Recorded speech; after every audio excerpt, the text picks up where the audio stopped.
Yazid বাহিনীদের জন্য উন্মুক্ত ছিল, কিন্তু নবীর শাহজাদাদের জন্য উন্মুক্ত ছিল না। যেই ঘরের মধ্যে কোরআন নাজিল হয়েছে, যেই ঘরের মধ্যে সকাল সন্ধ্যা ফেরেশতারা নাজিল হয়েছে, যেই ঘরে প্রবেশ করার আগে হযরত জিবরিল আলাইহিস সালাম ওনাদের কাছ থেকে অনুমতি প্রার্থনা করেছে, ওই ঘরের শাহজাদাদের সাথে এই ইয়াজিদ বাহিনী নরদম এত অন্যায়, এত জুলুম করেছে, তাদের অন্তরের মধ্যে নবীর পরিবারের প্রতি সামান্যতম ভালোবাসা জাগ্রত হয় নাই। যখন কারবালার ময়দানে ইমাম হুসাইন বারবার বলেছিল, ইয়াজিদ বাহিনীরা তোমরা কি জানো না আমার নবী আমাকে পিঠে চড়িয়েছে, আমার নবী আমাকে বুকে আদর করেছে, আমার নবী আমাকে কতবার চুমু খেয়েছে, আমার নবী আমাকে সাইয়্যিদুশ শাবাবে আহলিল জান্নাহ ঘোষণা করেছে, কেন আমার সাথে দুশমনি করছো, কেন আমার সাথে অন্যায় করছো, কেন আমার রক্ত দ্বারা নিজেদের হাতকে রঞ্জিত করছো? কাল কিয়ামতের ময়দানে তো আমার নানা জানের সুপারিশের জন্য, আমার নানা জানের শাফাআতের জন্য তোমাদেরকে দাঁড়াতে হবে। কাল কিয়ামতের ময়দানে তো আমার নানা জানের হাত মোবারক থেকে হাউজে কাউসারের পানি পান করার জন্য তোমাদেরকে দাঁড়াতে হবে। কিন্তু ইয়াজিদ বাহিনীরা অন্ধ হয়ে গিয়েছিল, দুনিয়ার লোভে পাগল হয়ে গিয়েছিল, তাদের কাছে এই কথাগুলি তাদের মাথার মধ্যে ঢুকে নাই, তাদের কলমের মধ্যে ঢুকে নাই। একজন ছিল হুর ইবনে ইয়াজিদ, ইয়াজিদ বাহিনীর একজন সদস্য ছিল, সে বলছে, হুসাইন তুমি আমাকে এই কথা বলছো, এখন আমি যদি ইয়াজিদ বাহিনীর পক্ষ ত্যাগ করে তোমার পক্ষে চলে আসি, বড় তুমি আমাকে কি দিবে? ইমাম হুসাইন বলে, তুমি যদি চলে আসতে পারো আমি তোমাকে জান্নাত দান করব। আরো জোরে বলুন না সুবহানাল্লাহ।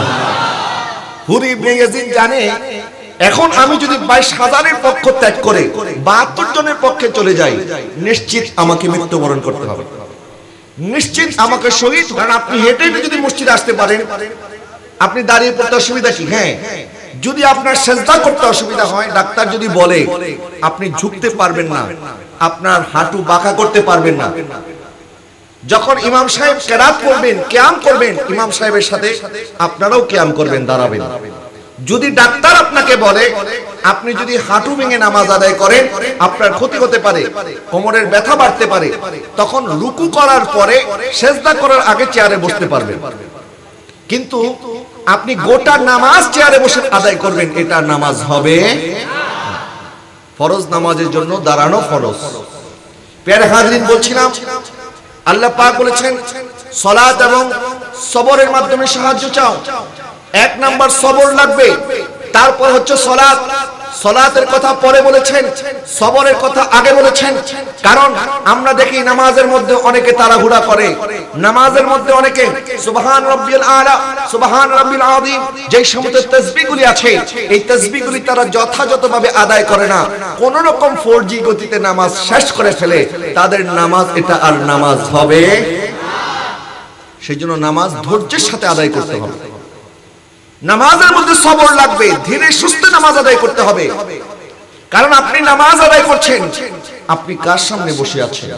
আপনি এলাকার চেয়ারম্যান সাহেবের সামনে যখন দাঁড়ান তখন কত নম্র ভদ্র হয়ে দাঁড়ান, এমপি সাহেবের কাছে যখন দাঁড়ান কত নম্র ভদ্র হয়ে দাঁড়ান। আমি যখন আপনার সামনে কথা বলছি, আমার সামনে অনেকগুলি ক্যামেরা আছে, এখন লাইভ চলতেছে, এই জন্য আমি সুন্দর টাইট ফিট জামা পরে এসেছি, আস্তে আস্তে কথা বলতেছি যেন আমার কথা শুনতে ভালো লাগে, আমাকে দেখতে আপনাদের পছন্দ হয়, আপনারা আমার দিকে তাকিয়ে আছেন, আমি আপনার দিকে তাকিয়ে আছি, এই জন্য আমি খুব আস্তে ধীরে কথা বলছি। আরে আমরা যখন নামাজ আদায় করার জন্য দাঁড়াই, আমরা দাঁড়াই কার সামনে? বলেন না কার সামনে? ক্যামেরার সামনে আসার আগে প্রত্যেকের হাতেই মোবাইল আছে, দেখবেন সেলফি যখন তুলে, সেলফিটা যখন ক্যামেরাটা ওপেন করে তারপর একটু মালিশ করে, দেখে সুন্দর লাগে কিনা। যখন সুন্দর লাগে তারপরে ছবি তুলে। আরে তোমার এই ছবি মাত্র কয়েকজন মানুষ দেখবে, তোমার এই ছবি কয়েকজন মানুষ দেখে তারা যেন তোমাকে লাইক করে, এই জন্য তুমি ছবি তোলার আগে কত সুন্দর করে পোজ দিয়ে ছবি তোলো।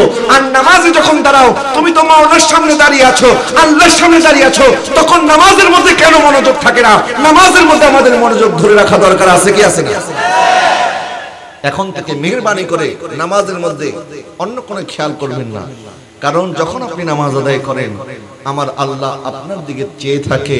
আর যখন সূরা ফাতিহা তেলাওয়াত করেন, আমার নবী বলেন, আমার বান্দা যখন সূরা ফাতিহা তেলাওয়াত করে, আমার বান্দা অর্ধেক বলে, বাকি অর্ধেক জবাব রব্বুল আলামিন দান করেন।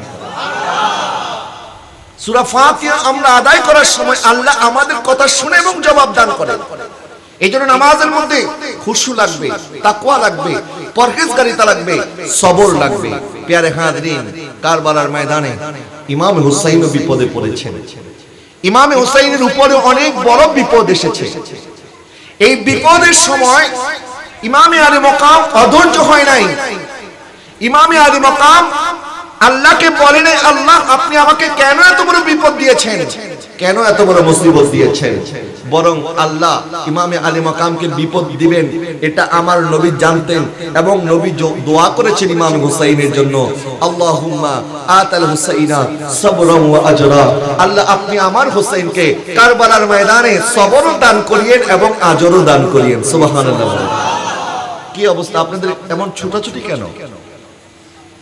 আমাদের ভলেন্টিয়ার ভাইরা আপনারা তো সুশৃঙ্খল ভাবে বসবেন, আপনারা তো লড়াচড়ি করে কোন করতেছেন, কি সমস্যা আপনাদের? এরকম বলে আমি আর ওয়াজ করবো না, কিন্তু এখানে মুসল্লিরা বসে আছেন আর আপনারা তো ছোটাছুটি করতেছেন কেন? দুশরি আল্লাহুম্মা সাল্লি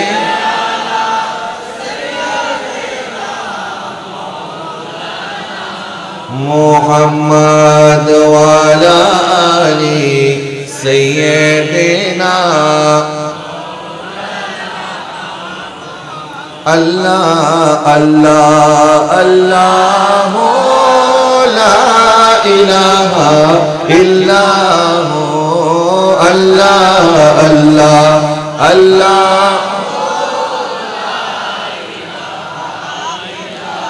प्यारी सूरत हंसता चेहरा, मुंह से झरते फूल। प्यारी सूरत हंसता चेहरा, मुंह से झरते फूल।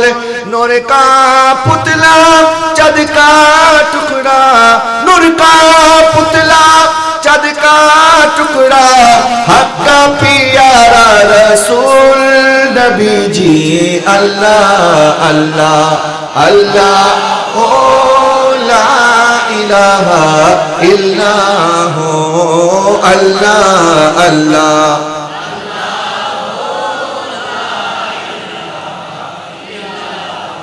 এই মাহফিল তো প্রতি বছর হয় নাকি? না এই বছর প্রথম? প্রতি বছর হয় না তো? আপনাদের এলাকায় এটা তো প্রথম মাহফিল না তো? আপনারা কেন, আপনাদের অভিজ্ঞতা আছে, আপনারা জানেন কি করে মাহফিল শৃঙ্খলা বজায় রাখতে হয়। মেহেরবানি করে কেউ উঠা বসা করবেন না। ভলেন্টিয়ার ভাইরা যারা আছেন আপনারা ইশারায় কাজ করবেন, কথা বলার দরকার নাই, ইশারায় ইশারায় কাজ করবেন। প্যারা হাজরিন, বলছিলাম আমি, আল্লাহ সুবহানাহু ওয়া তাআলা পরীক্ষা করেছেন ইমামে হুসাইনকে, আর ওই পরীক্ষার মধ্যে ইমামে আলী মাকাম যখন কারবালার ময়দানে নামলেন, আমার নবী দোয়া করেছিলেন, আল্লাহ আপনি আমার হুসাইনকে সবরও দান করিয়েন, আজরও দান করিয়েন। কারবালায় 10 দিন যাবত ইমামে আলী মাকামকে অবরুদ্ধ করে রাখা হয়েছে। ইমামে হুসাইন রাদিয়াল্লাহু তাআলা আনহুর সাথে এসে হুর ইবনে ইয়াজিদ যখন বলল, হুসাইন আপনি মেহেরবানি করে মদিনাতে ফিরে যান, কারণ আপনি যদি এখানে থাকেন আমার ভয় হচ্ছে ইয়াজিদ আমাদেরকে আপনাকে কতল করার জন্য হুকুম করবে, বরং আপনি যদি এখন মদিনাতে চলে যান আপনি নিরাপত্তা পাবেন। ইমামে আলী মাকাম বললেন, আমি যদি মদিনাতে ফেরত যাওয়ার জন্য বের হতাম তাহলে তো মদিনা থেকে রওনাই হতাম না। আমি তো মদিনাতে ফেরত যাওয়ার জন্য আসি নাই, বরং আমি বিশ্ববাসীকে কিয়ামত পর্যন্ত আমার নানাজানের উম্মতের কাছে একটা আদর্শ রেখে যেতে চাই যে আমি ইমাম হুসাইন জীবন দিয়েছি কারবালার ময়দানে। আমি হুসাইন রক্ত দেওয়ার পরেও ইয়াজিদের কাছে, অন্যায়ের কাছে আমি মাথা নত করি নাই। আমার নানাজানের উম্মতও যখন বিপদে পড়বে, তাদের সামনে যখন কোনো বাতিল শক্তি মাথাচাড়া দিয়ে উঠবে, তখন যেন তারা প্রয়োজনে জীবন উৎসর্গ করে দেয়, বাতিলের সামনে যেন মাথা নত না করে। যেন বলুন সুবহানাল্লাহ। হুর ইবনে ইয়াজিদ 7 দিন যখন ইমাম হুসাইনের সাথে অনেক আলোচনা করলো, হুর ইবনে ইয়াজিদ সে যদিও ইয়াজিদ বাহিনীর পক্ষ থেকে এসেছিল কিন্তু সে আহলে বাইতের ভক্ত ছিল। তখন উবাইদুল্লাহ ইবনে জিয়াদের সন্দেহ হলো যে হুর ইবনে ইয়াজিদকে 10,000 সৈন্য দিয়ে পাঠিয়েছি, সে এখনো কোনো সংবাদ কেন পাঠায় নাই। তখন আমর ইবনে সাদের নেতৃত্বে আরো 12,000 সৈনিক দিয়ে তাদেরকে কারবালায় পাঠানো হয়েছে। আমর ইবনে সাদ তুমি যাও এবং দেখো হুর ইবনে ইয়াজিদ কেন দেরি করছে, কেন ইমাম হোসেনের সাথে এত কথাবার্তা বলছে। কথাবার্তা বলার তো দরকার নাই, কথা একটাই, হয় ইয়াজিদের হাতে বায়াত গ্রহণ করতে হবে, নয় নিজের জীবন উৎসর্গ করতে হবে। তখন আমর ইবনে সাদ আরো 12,000 সৈনিক নিয়ে যখন ময়দানে কারবালাতে আসলো, দিনটি ছিল 7ই মুহররম। 7ই মুহররম ইমামে আলী মাকাম ইমাম হুসাইন রাদিয়াল্লাহু তাআলাকে আবার প্রস্তাব দেওয়া হলো, হুসাইন এখনো সময় আছে, তুমি ইয়াজিদের হাতে বায়াত গ্রহণ করো। ইমাম হুসাইন বললেন, জান থাকতে কোনদিন আহলে বাইতের সদস্য একজন নাপাক, একজন মিথ্যাবাদী, একজন মদখোর, একজন জিনাকারী, একজন হারামখোরের হাতে কোনদিন বায়াত গ্রহণ করতে পারে না। আজকে যারা ইয়াজিদকে ভালো মানুষ বলেন, বলেন ইয়াজিদ নাকি 100 রাকাত নামাজ পড়তেন, নাউজুবিল্লাহ বলেন। আজকে অনেকে ইয়াজিদের নাম নেওয়ার আগে বলে হযরত ইয়াজিদ। আরো জোরে বলুন না নাউজুবিল্লাহ। তার মানে বোঝা গেল ইয়াজিদের রূহানি সন্তানরা এখনো আছে। ইয়াজিদ মরে গেছে, ইয়াজিদের সন্তান এখনো আছে। আমরা বলি ইমামে আলী মাকাম ইমামে হুসাইন উনিও কারবালার ময়দানে শহীদ হয়েছে। কারবালার ময়দানে শহীদ হয়ে উনি মরে যায় নাই, বরং আল্লাহ সুবহানাহু ওয়া তাআলা ওনাকে এমন একটা জীবন দান করেছেন, ওয়ালা তাকুলু লিমান ইউকতালু ফি সাবিলিল্লাহি আমওয়াত বাল আহইয়া ওয়ালাকিন লা তাশউরুন। আল্লাহ বলেন যারা আল্লাহর রাস্তায় শাহাদাত বরণ করে খবরদার তাদেরকে মৃত বলা যাবে না, বরং তারা জীবিত। আরেক আয়াত আল্লাহ পাক বলেছেন, ওয়ালা তাহসাবান্নাল্লাযীনা কুতিলু ফি সাবিলিল্লাহি আমওয়াত, যারা আল্লাহর রাস্তায় শাহাদাত বরণ করে খবরদার তাদেরকে মৃত বলা তো দূরের কথা, তাদেরকে তোমরা মৃত বলে ধারণাও করিও না। ইয়াজিদ মরে গেছে, ইয়াজিদ মারা গেছে, ইয়াজিদ মাটির সাথে মিশে গেছে। কারবালার ময়দানে ইমাম হোসেন শাহাদাত বরণ করেছে, কিন্তু ইমাম হোসেন মরে যায় নাই, বরং কিয়ামত পর্যন্ত আল্লাহ ওনাকে জীবন দান করেছে। কথা বলেন না ঠিক কিনা? যারা নিজেদেরকে আজকে এই কথা বলছেন, ইয়াজিদের নামের আগে হযরত সম্বোধন করে ইয়াজিদকে সম্মানিত করার চেষ্টা করছেন, আচ্ছা বলেন তারা কি নিজের সন্তানের নাম কোনোদিন ইয়াজিদ রাখবে? তার সন্তানের নাম ইয়াজিদ রাখবে না, অথচ ইয়াজিদের দালালি করে। আবার ইয়াজিদের দালালি করার সময় দেখবেন তারা আগে ডানে বামে তাকিয়ে তারপরে দালালি করে, কারণ তাদের মনের মধ্যে ভয়, যদিও অন্তরে ইয়াজিদের প্রেম আছে, মুখে বলতে তাদের শরম লাগে, ঠিক কি না? অন্তরে কিন্তু ইয়াজিদের প্রেম আছে। প্রেম যদি না থাকে তাহলে ইয়াজিদের নামের আগে হযরত কেন বলবে? আমরা যখন ইমামে হোসেনের নামের আগে ইমাম বলি, আমাদেরকে বলে তোমরা হোসেনের নামের আগে ইমাম কেন বলো? আবু বকরের নামের আগে ইমাম বলো না, ওমরের নামের আগে ইমাম বলো না, ওসমানের নামের আগে ইমাম বলো না, হোসেনের নামের আগে কেন ইমাম বলো? আমরা ইমামে হোসেনকে ইমাম বললে দোষ। এই মসজিদে যিনি নামাজ পড়ান ওনাকেও আমরা কি বলি? বলেন না, ইমাম বলি কিনা? মসজিদের ইমামকে ইমাম বললে গায়ে লাগে না, আর সকল ইমামদেরকে ইমাম, ইমামে হুসাইন কি ইমাম বলে কষ্ট লাগে। বলে আবু বকর সিদ্দিককে কেন ইমাম বলো না? আবু বকর সিদ্দিককে ইমাম কেন বলবো? ওনার লকবই তো হচ্ছে সিদ্দিকে আকবর। কথা বলেন না ঠিক কিনা? হযরত ওমর রাদিয়াল্লাহু তাআলা আনহুর লকব হচ্ছে ফারুকে আজম, হযরত ওসমান রাদিয়াল্লাহু তাআলা আনহুর লকব হচ্ছে জিন্নুর রাইন, হযরত আলী রাদিয়াল্লাহু তাআলার লকব হচ্ছে আসাদুল্লাহ। তো ওনাদের লকবটা আছেই, ওনাদের লকব। আর ইমাম হুসাইনকে আমরা যদি ইমাম হুসাইন বলি তখন তাদের এত আপত্তি। আর এখন বলে ইয়াজিদ নাকি 100 রাকাত নামাজ পড়তেন। আচ্ছা ইয়াজিদ যদি নামাজ পড়তেন তো ইমাম হুসাইন তার বিরুদ্ধে কেন দাঁড়ালেন, কেন বায়াত গ্রহণ করলেন না? কারণ ইমাম হুসাইন জানতো যে ইয়াজিদ নামাজি ছিল না, বরং ইয়াজিদ পাক্কা বেনামাজি ছিল। কথা বলেন না ঠিক কিনা? তাই ইয়াজিদের কুকীর্তি এটা কি ইমাম হোসেন জানতেন না? আর ইমাম হোসেন কি কারবালার ময়দানে দামেস্ক আর কুফার রাজত্ব নেওয়ার জন্য এসেছে? দামেস্ক আর কুফার রাজত্ব এটা তো মাত্র কয়েক বছরের। ইয়াজিদ এত কিছু করার পর 3 বছরের বেশি তো ক্ষমতায় টিকে থাকতে পারে নাই। যে মসনদের জন্য ইয়াজিদ লালায়িত ছিল, কারবালা ইমাম হোসেনের পরিবারের উপরে এত অকথ্য নির্যাতন করেছে, মদিনাতুল মুনাওয়ারার উপর আক্রমণ করেছে, মক্কাতুল মুকাররমার মধ্যে আক্রমণ করেছে। এত কিছু করার পরেও ইয়াজিদ 3 বছরের বেশি ক্ষমতায় টিকে থাকতে পারে নাই। তো ইমাম হুসাইন দামেস্ক এবং কুফা রাজত্বের জন্য আসে নাই, বরং দামেস্ক আর কুফা এটা অনেক ছোট একটা শহর, আর আমার দয়াল নবী তো ইমাম হুসাইনকে জান্নাতের যুবকদের বাদশা বানিয়ে দিয়েছেন। তো জান্নাত বড় নাকি দামেস্ক বড়? কি বড় বলেন না? কত বড়, কত বড়? যদি আমি তুলনা করি আপনাদেরকে বোঝানোর জন্য যদি বলি, আমি যদি বঙ্গোপসাগরে গিয়ে পানি তোলার জন্য একটা সোনামুখী সুই দিয়ে পানি তোলার চেষ্টা করি, কতটুকু পানি উঠবে? কয় বালতি উঠবে? সোনামুখী সুই দিয়ে পানি উঠাইতে গেলে কি পানি উঠবে? পানি উঠবে না। অনু পরিমাণ পানিও যদি উঠে, তাহলে আমি যদি বলি ওই অনুটা, ওই সামান্য পানি যদি হয় দামেস্ক, আর গোটা বঙ্গোপসাগর হচ্ছে জান্নাত। বরং ওই সামান্য পানি যেটাকে দুনিয়ার সাথে তুলনা করলাম, আর বঙ্গোপসাগরকে যদি জান্নাতের সাথে তুলনা করি, তারপরেও কম হয়ে যাবে। এরকম অসংখ্য বঙ্গোপসাগর একসাথে করলো জান্নাতের সমান, অনেক বড় জান্নাত, অনেক বড় জান্নাত। আর ইমাম হোসেন কি সামান্য এই দামেস্কের রাজত্বের জন্য, কুফার রাজত্বের জন্য আসবেন? না না, ইমাম হোসেন রাজত্বের জন্য আসে নাই, ইমাম হোসেন যুদ্ধ করার জন্য আসে নাই। যদি যুদ্ধ করার জন্য আসতেন, তাহলে ইমাম হোসেন কখনো ওনার কোলের বাচ্চা, ওনার দুধের সন্তান আলী আসগরকে সাথে আনতেন না, ওনার সন্তান হযরতে সাকিনাকে সাথে আনতেন না, ওনার বোন হযরতে জাইনাবকে সাথে আনতেন না, ওনার স্ত্রী হযরতে শাহের বানুকে সাথে আনতেন না, ওনার পরিবারের নারী সদস্যদেরকে সাথে আনতেন না।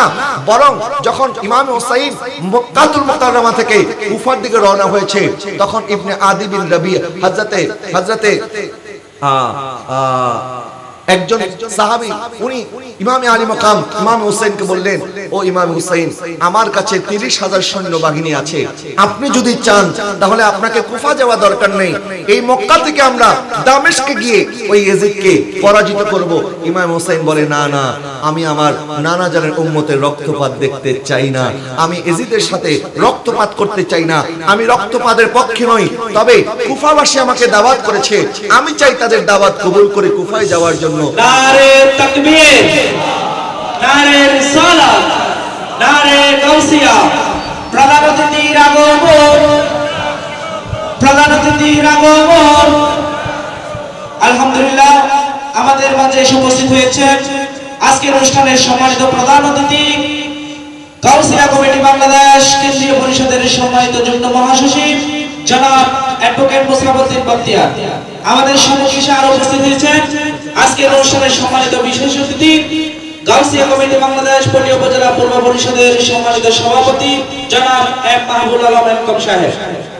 আমি ওনাদেরকে বিশেষ অতিথির আসন অলঙ্কৃত করার জন্য বিনীতভাবে অনুরোধ জানাচ্ছি। সকলে বলুন মারহাবা। আর একটু মহব্বত আওয়াজে বলুন না মারহাবা।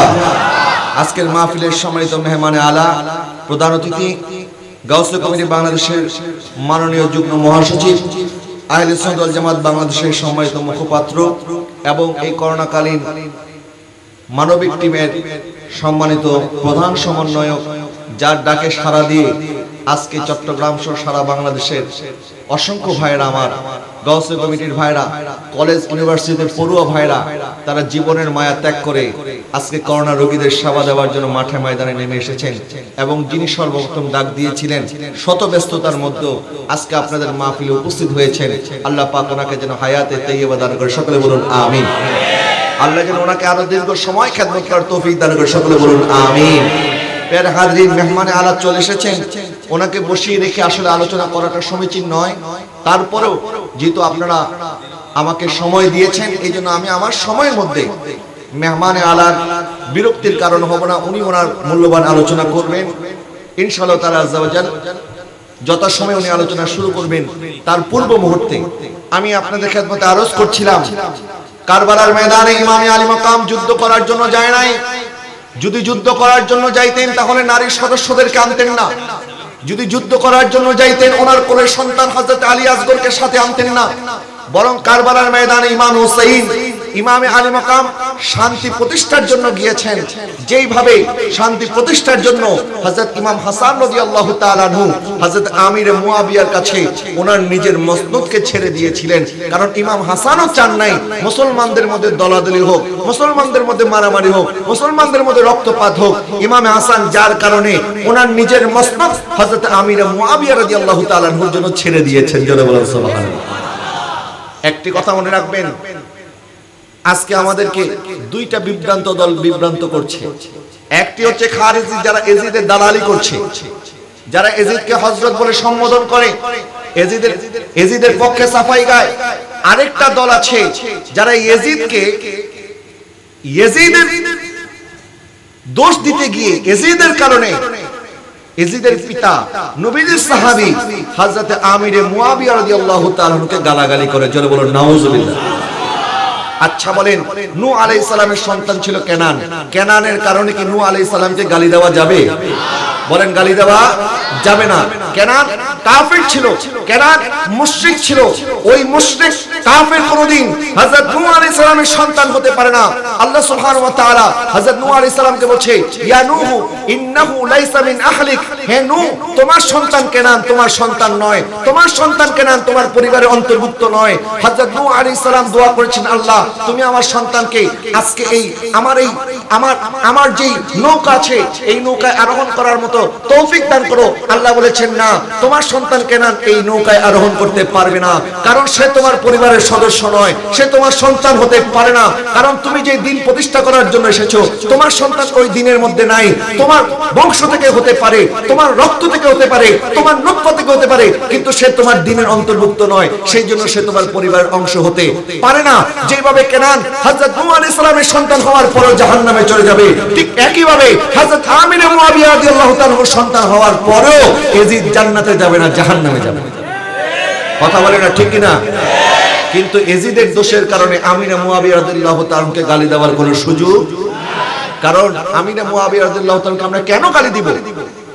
হযরত ইমাম হাসান কোনদিন গালি দেয় নাই, হযরত ইমাম হুসাইন কোনদিন গালি দেয় নাই, হযরত মাওলা আলী শেরে খুদা কোনদিন গালি দেয় নাই। তাহলে মাওলা আলী রাদিয়াল্লাহু তাআলা আনহু হযরত ইমাম হাসান এবং ইমাম হুসাইন যাদের পক্ষে ছিলেন, যাদের সাথে সুলহ করেছেন, যাদের সাথে সন্ধি করেছেন, আমরা তার সাথে দুশমনি করতে পারবো না। আর ইমাম হুসাইনের বিরুদ্ধে যে ইয়াজিদ তলোয়ার ধরেছে, আমরা ইমাম হুসাইনের দুশমনের সাথে বন্ধুত্ব করতে পারবো না। কথা বলে ঠিক কিনা? আমরা হাসানি এবং হুসাইনি। যারা আমির মুয়াবিয়া রাদিয়াল্লাহু তাআলাকে গালি দেয় তারা কোনোদিন হাসানি হতে পারে না, কারণ ইমাম হাসান তার সাথে সুলহ করেছিলেন, ইমাম হাসান তার সাথে চুক্তি করেছিলেন। আর যারা এজিদের পক্ষে কথা বলে তারা কোনোদিন হুসাইনি হতে পারে না, কারণ এজিদ ইমাম হুসাইন গর্দানে ছুরি চালিয়েছিল। আমরা হাসানিও হতে চাই, আমরা হুসাইনিও বলেন চাই কি চাই না? হাজরিন, আমি বলছিলাম ইমাম আলী মাকাম ইমাম হুসাইন রাদিয়াল্লাহু তাআলা আনহু কারবালার ময়দানে আসলেন। 3 দিন যাবত ইমামে হুসাইনের জন্য ফোরাত নদীর পানি বন্ধ করে রাখা হয়েছে। আমার নবী সাল্লাল্লাহু আলাইহি ওয়াসাল্লাম জানতেন আমার হুসাইনের সাথে আমার উম্মতের একদল উম্মত নরধম উম্মত, পাপিষ্ঠ মালাউন, তারা আমার সন্তানকে কষ্ট দেবে। যার কারণে নবীজি সওমে ওয়াসাল পালন করতেন। আর শাহজাদাদেরকে আমার নবী শিক্ষা দিতেন, নাতিরা দেখো আমি নবী সওমে ওয়াসাল পালন করি, যে সওমে ওয়াসালের মধ্যে সেহরিও নাই, ইফতারও নাই। সেহরি এবং ইফতার ছাড়া লাগাতার আমার নবী সওমে ওয়াসাল পালন করতেন, লাগাতার সিয়াম সাধনা পালন করতেন।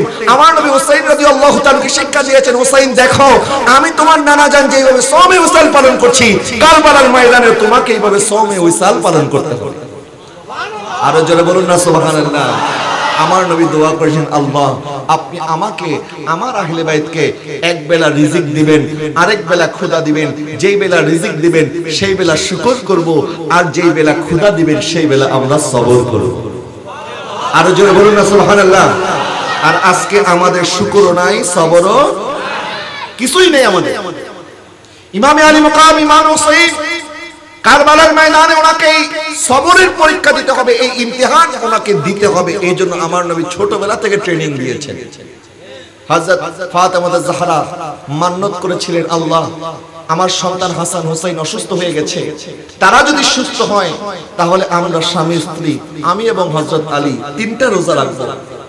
যখন ইমাম হাসান এবং ইমাম হুসাইন রাদিয়াল্লাহু তাআলা সুস্থ হয়ে গেলেন, ওনারা অনেক ছোট ছিলেন, মাওলা আলী বললেন, ফাতেমা চলো এখন আমরা রোজা রাখি। তখন ঘরের মধ্যে মাত্র 1 গ্লাস দুধ ছিল। দুইজন মিলে ভাগাভাগি করে 1 গ্লাস দুধ খেয়ে সেহরি করবেন। এর মধ্যে ইমাম হুসাইন, ইমাম হাসান ঘুম থেকে জাগ্রত হয়ে গিয়ে বললেন, আম্মা জান, আজকে শুধু আপনারা রোজা রাখবেন না, আপনাদের সাথে আমরাও রোজা রাখব। যেমন ফাতেমা তেমন হাসনাইনে কারিমাইন, যেমন মা তেমন সন্তান, মা যেমন হবে সন্তান তো তেমনই হবে। এই জন্য আলা হযরত বলেছেন, তেরে নসলে পাক মে হে बच्चा बच्चा नूर का तू है आईने नूर तेरा सब घराना नूर का। যখন বাহানা ধরেছেন আব্বা আম্মা আপনারা শুধু রোজা রাখবেন হবে না, আমরাও রোজা রাখবো, যখন ওনারা রোজা রাখলেন 4 জন মিলে 1 গ্লাস দুধ পান করে রোজা পালন শুরু করলেন। তারপরে সেহরি করলেন। ইফতার করার সময় ওনাদের ঘরে উপযুক্ত খাবার ছিল না। মাওলায়ে কায়নাত মাওলা আলী রাদিয়াল্লাহু তাআলা আনহু উনি যখন এক ইহুদির ঘরে কাজ করে সামান্য জব নিয়ে আসলেন, জব থেকে হযরত ফাতেমা জাহরা আটা বানালেন। আটা বানিয়ে 2টা রুটি বানানোর পরে যখন ইফতারি করার জন্য 4 জন বসেছেন, এর মধ্যে হযরত বেলাল রাদিয়াল্লাহু তাআলা আনহুর আযানের অপেক্ষায় ছিলেন কখন বেলাল আযান দেবে আর ওনারা ইফতার করবেন। ইফতারের আগ মুহূর্তে বাইরে থেকে একটা আওয়াজ এসেছে, ও ফাতেমা, ও শাহজাদি কওনাইন, ও নবীর বেটি, আমি একজন মিসকিন, আমাকে কিছু খাবার দান করো। হযরত মাওলা আলী রাদিয়াল্লাহু তাআলা আনহু ফাতেমা জাহরা রাদিয়াল্লাহু তাআলা আনহার দিকে তাকালেন, বললেন, সামান্য 1 গ্লাস দুধ খেয়ে আমরা 4 জন সেহরি করেছিলাম, আর এত কষ্ট করে ইহুদির ঘরে কাজ করে জব নিয়ে এসেছি, আর তুমি সামান্য 2টা রুটি আমাদের জন্য তৈরি করেছো। এখন কে মিসকিন চলে এসেছে, কি করা যায়? যখন একজন আরেকজনের দিকে তাকিয়ে আছে, তখন হাসনাইন কারিমাইন ইমাম হাসান ইমাম হুসাইন রাদিয়াল্লাহু তাআলা আনহু মাওলা আলীর সামনে থেকে রুটিটা নিয়ে ওই মিসকিনকে দান করে দিলেন।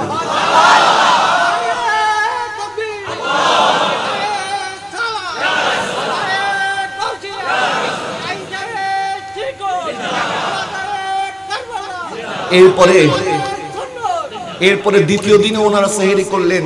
ইফতার করার সময় আগের ঘটনার মতো দ্বিতীয় দিন এতিম আসলো, বলল, ও ফাতেমা জাহরা, আমি একজন এতিম, আর আপনার আব্বাজানও তো এতিম ছিল, আপনার আব্বাজানের ওয়াসিতা আমাকে কিছু খাবার দেন।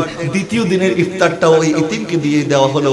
তৃতীয় দিন যখন রোজা রেখেছে, তৃতীয় দিন ইফতার করার সময় একই ঘটনা, আসামি এসেছে, মাত্র জেলখানা থেকে ছাড়া পেয়েছে, বলে, ও ফাতেমা জাহরা, ও হাসান হুসাইনের আম্মা, ও আমার ফাতেমা, ও আমার নবীর শাহজাদি, আমি একজন আসামি, মাত্র কারাগার থেকে ছাড়া পেয়েছি, আমাকে কেউ কিছু দান করতে রাজি নাই, তোমাদের দরবারে এসেছি, কারণ আমি জানি তোমাদের দরজা থেকে কেউ খালি হাতে ফেরত যায় না। আমার হাসনাইনে কারিমাইন তৃতীয় দিনের ইফতারটাও ওই আসামিকে দান করে দিল। 3 দিন যাবত ওনারা পানি খেয়ে সেহরি করছে, পানি খেয়ে ইফতার করছে। যখন সবাই অসুস্থ হয়ে গেল, আমার আকা সাল্লাল্লাহু আলাইহি ওয়াসাল্লাম আসলেন হযরত ফাতেমা জাহরাকে দেখার জন্য। আসার পর দেখছেন হযরত ফাতেমা জাহরা রাদিয়াল্লাহু তাআলা আনহা দুর্বল হয়ে বিছানার মধ্যে শুয়ে আছেন, উঠতে পারছেন না। বলে, আব্বা জান, আমি উঠতে পারছি না। তখন আমার নবী জিজ্ঞাসা করলেন, মা, তোমার কি হয়েছে? ফাতেমা জাহরা জবাব দেওয়ার আগেই আমার আল্লাহ জিবরিলকে পাঠিয়ে দিলেন এবং জিবরিলকে বললেন, জিবরিল যাও, আমার নবীর শাহজাদি 3 দিন যে আমল করেছে আমি আল্লাহর পক্ষ থেকে ঘোষণা নিয়ে যাও, আমার নবীকে জানিয়ে দাও। ওয়ায়ুতিমুনা তুআমা আলা হুববিহি মিসকিনা ওয়া ইয়াতীমা ওয়া আসীরা। আমার নবীর শাহজাদি এবং হাসনাইন কারিমাইন এবং মাওলা আলী হযরত আলী রাদিয়াল্লাহু তাআলা আনহু 3 দিন যে আমল করেছে, এই 3 দিন আমল আমার আল্লাহর বড় পছন্দ হয়ে গেছে। আমার নবী বলেন, ও আলী, ফাতেমা, হাসনাইন কারিমাইন, 3 দিন তোমরা যে আমল করেছো এটা আমার আল্লাহরও পছন্দ হয়েছে, আমি নবীরও পছন্দ হয়ে গেছে। ইমাম আলী মাকাম ইমাম হুসাইন ছোটবেলা থেকে ট্রেনিং নিয়েছেন, ছোটবেলা থেকে ধৈর্যের পরীক্ষা দিয়েছেন। আমার নবী তাদেরকে প্রস্তুত করেছেন, হুসাইন, কারবালার ময়দানের জন্য প্রস্তুত হও। 3 দিন যাবত সেহরি এবং ইফতার না করে কি করে থাকতে হয় আমার নবী সেটা ট্রেনিং দিয়েছেন। হযরত হুসাইন রাদিয়াল্লাহু তাআলা সহ আহলে বাইতের সদস্যদেরকে যখন ফোরাত নদীর তীরের মধ্যে, ফোরাতের সামনে ওনাদেরকে অবরুদ্ধ করে রাখা হয়েছে, ফোরাতের পানি পশু পাখির জন্য উন্মুক্ত ছিল, কাফের মুশরিকদের জন্য উন্মুক্ত ছিল, ইয়াজিদ বাহিনীদের জন্য উন্মুক্ত ছিল, কিন্তু নবীর শাহজাদাদের জন্য উন্মুক্ত ছিল না। যেই ঘরের মধ্যে কোরআন নাজিল হয়েছে, যেই ঘরের মধ্যে সকাল সন্ধ্যা ফেরেশতারা নাজিল হয়েছে, যেই ঘরে প্রবেশ করার আগে হযরত জিবরিল আলাইহিস সালাম ওনাদের কাছ থেকে অনুমতি প্রার্থনা করেছে, ওই ঘরের শাহজাদাদের সাথে এই ইয়াজিদ বাহিনী নরাদম এত অন্যায়, এত জুলুম করেছে, তাদের অন্তরের মধ্যে নবীর পরিবারের প্রতি সামান্যতম ভালোবাসা জাগ্রত হয় নাই। যখন কারবালার ময়দানে ইমাম হুসাইন বারবার বলেছিল, ইয়াজিদ বাহিনীরা তোমরা কি জানো না আমার নবী আমাকে পিঠে চড়িয়েছে, আমার নবী আমাকে বুকে আদর করেছে, আমার নবী আমাকে কতবার চুমু খেয়েছে, আমার নবী আমাকে সাইয়্যিদুশ শাবাবে আহলিল জান্নাহ ঘোষণা করেছে, কেন আমার সাথে দুশমনি করছো, কেন আমার সাথে অন্যায় করছো, কেন আমার রক্ত দ্বারা নিজেদের হাতকে রঞ্জিত করছো? কাল কিয়ামতের ময়দানে তো আমার নানা জানের সুপারিশের জন্য, আমার নানা জানের শাফাআতের জন্য তোমাদেরকে দাঁড়াতে হবে। কাল কিয়ামতের ময়দানে তো আমার নানা জানের হাত মুবারক থেকে হাউজে কাউসারের পানি পান করার জন্য তোমাদেরকে দাঁড়াতে হবে। কিন্তু ইয়াজিদ বাহিনীরা অন্ধ হয়ে গিয়েছিল, দুনিয়ার লোভে পাগল হয়ে গিয়েছিল, তাদের কাছে এই কথাগুলি তাদের মাথার মধ্যে ঢুকে নাই, তাদের কলমের মধ্যে ঢুকে নাই। একজন ছিল হুর ইবনে ইয়াজিদ, ইয়াজিদ বাহিনীর একজন সদস্য ছিল, সে বলছে, হুসাইন তুমি আমাকে এই কথা বলছো, এখন আমি যদি ইয়াজিদ বাহিনীর পক্ষ ত্যাগ করে তোমার পক্ষে চলে আসি, বলো তুমি আমাকে কি দিবে? ইমাম হুসাইন বলে, তুমি যদি চলে আসতে পারো আমি তোমাকে জান্নাত দান করব। আরো জোরে বলুন না সুবহানাল্লাহ। হুর ইবনে ইয়াজিদ জানে, এখন আমি যদি 22,000-এর পক্ষ ত্যাগ করে 72 জনের পক্ষে চলে যাই, নিশ্চিত আমাকে মৃত্যুবরণ করতে হবে, নিশ্চিত আমাকে শহীদ